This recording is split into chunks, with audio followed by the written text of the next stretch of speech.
Retired NYPD Inspector Paul Morrow and correspondent CB Cotton have been all over this story on the ground in Providence, working their sources there. And we begin with the very latest that we are now learning in this case this afternoon with CB Cotton. Hi, CB.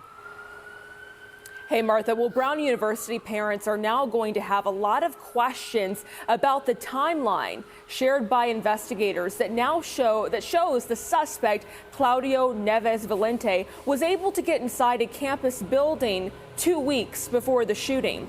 Providence police say Neves Valente cased the nearby neighborhood hours before the shooting and was also spotted by witnesses inside Brown's engineering building as early as November 28th.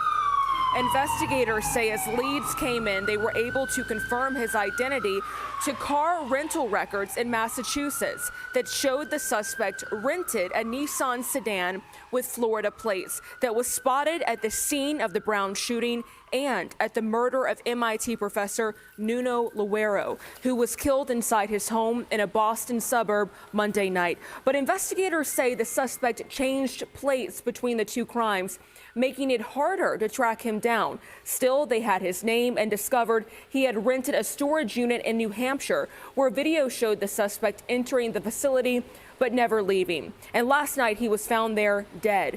Investigators call it good old-fashioned police work, but they're also thanking that homeless man named John, who wrote an online tip after spotting the suspect and the suspect's car on campus hours before the shooting. And Martha, some investigators now believe that reward money should go to John. Back to you.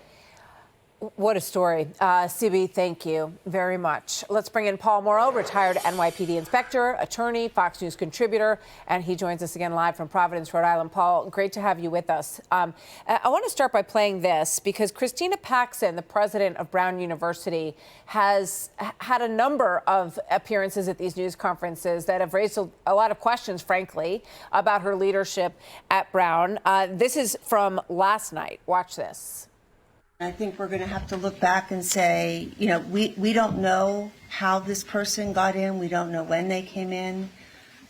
We do know that the building was unlocked that day for exams, and that's something we're going to have to look into. But I do not think a lack of cameras in that building it had anything to do with what happened there. Lack of cameras had nothing to do with what happened there, and, of course, what happened subsequently. Paul, your reaction to that? Well, that is certainly a benevolent and likely self-serving assessment of what went on here. Let's recognize that this was a building that is at the perimeter of the Brown campus. It abuts a residential area. So if you're coming out of that residential area, this is the first building you're going to get to. The building was also that day very active with not only that study hall, but exams going on. And yet, despite all of those factors, and despite the fact that there's been some crime up here. If you look at the Cleary reports, Martha, which are reports that capture the crime at any particular college, the colleges have to write them and submit them and put them online by federal legislation. The Brown campus saw 20 rapes in 2023. 20 rapes in 2023 and 10 in 2024. That's a total of 30. And yet, this building was completely unsecure, no cameras, no key card access, and on a day when the building was hopping, no security guard. You got to really ask yourself how it is that we could say video wouldn't help here when, of course, everybody was trying to ascertain who this guy was and what he looked like coming in. And the fact that he had cased the location, and yet nobody picked that up. He was there for 2 weeks, apparently in the area, going in and out that day, which is when he encountered the homeless guy.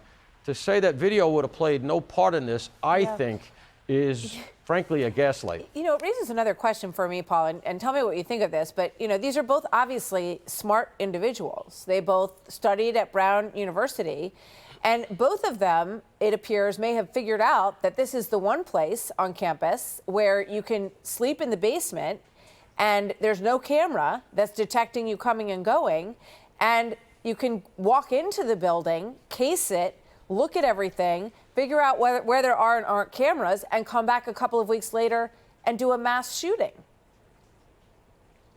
And it doesn't have to be, Martha, that we're talking about the level even of a mass shooting. I mean, we have active shooter drills going on in high schools and in grammar schools all across the country, because, of course, we've all seen them, and we know that's part of the culture these days, unfortunately.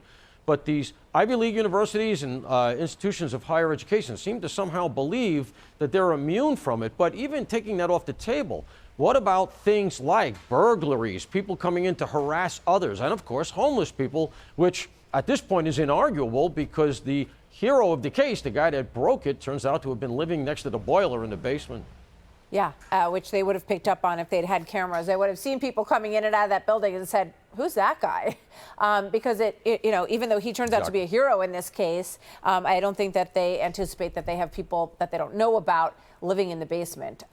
It's a bizarre set of circumstances, but thankfully this case has come to some conclusions, and these families are devastated, obviously, and they have lost their a husband and a father and 2 young people. Paul, thank you very much. We'll check back with you later. Hey, Sean Hannity here. Hey, click here to subscribe to Fox News YouTube page and catch our hottest interviews and most compelling analysis. You will not get it anywhere else.